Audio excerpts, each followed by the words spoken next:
Hello and welcome to this IELTS lesson.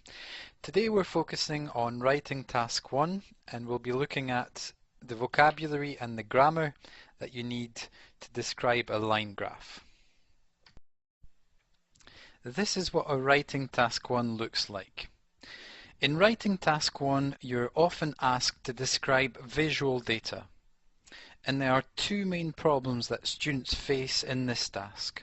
The first one is vocabulary and the second one is grammar. So today we're looking at lexical resource. Lexical resource means vocabulary. And today we're really going to focus on the vocabulary you need to describe change, because this is what this task is all about. We're also going to look at your grammatical range and accuracy, because in the IELTS exam you need to be able to show that you can use a variety of grammatical structures. Focusing on vocabulary now. In writing task 1 you need to use a variety of verbs to describe change. And this is important for two reasons: to avoid repetition and to show that you have a wide range of vocabulary. So here are a list of verbs that you can use to describe a line going down. You can say sales decreased, sales fell, sales dropped, and sales declined. All these verbs are in the past simple because the question is about a time in the past.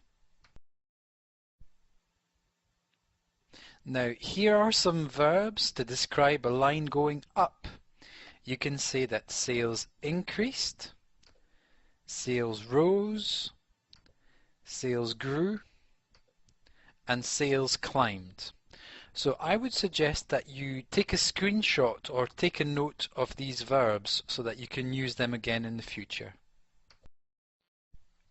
A quick practice test now. Which is correct? Number 1, sales fell or sales rose? Here the answer is sales fell because the arrow is going down. Number 2, which is correct? Sales increased or sales increase?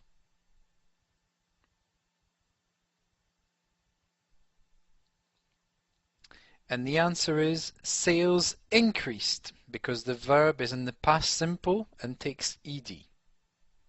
Number 3, which is correct? Sales claimed or sales climbed?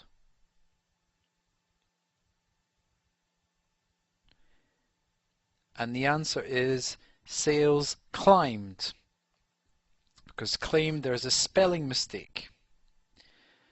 Number 4, which is correct? Sales dropped or sales dropped with one P?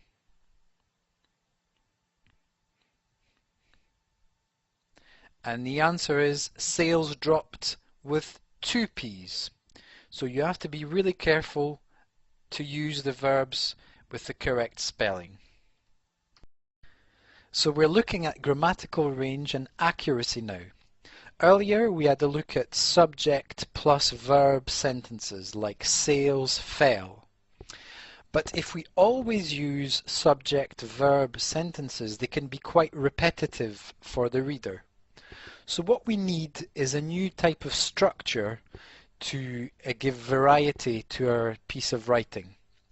And we can do this by starting a sentence with there was a, and then you need a noun. So there was a fall in sales. So we're transforming our verb into a noun. So if you look at the two, the meaning is the same, but the grammar is different. So here we have the sentences again. Sales fell, there was a fall in sales. And you can do this with all the verbs. So for example, sales declined, there was a decline in sales. So take a moment now to note down these verbs or take a screenshot so that you can refer to them later on.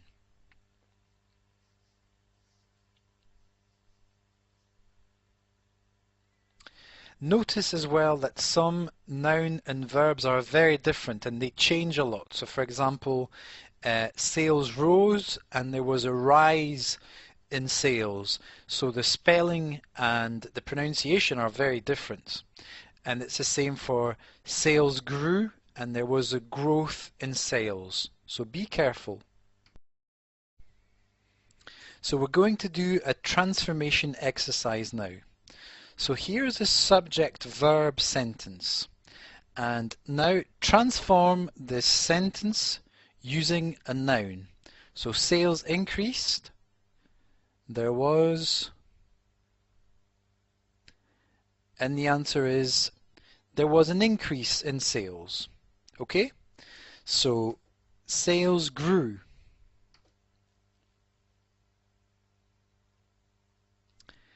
And the answer is there was a growth in sales. Sales climbed.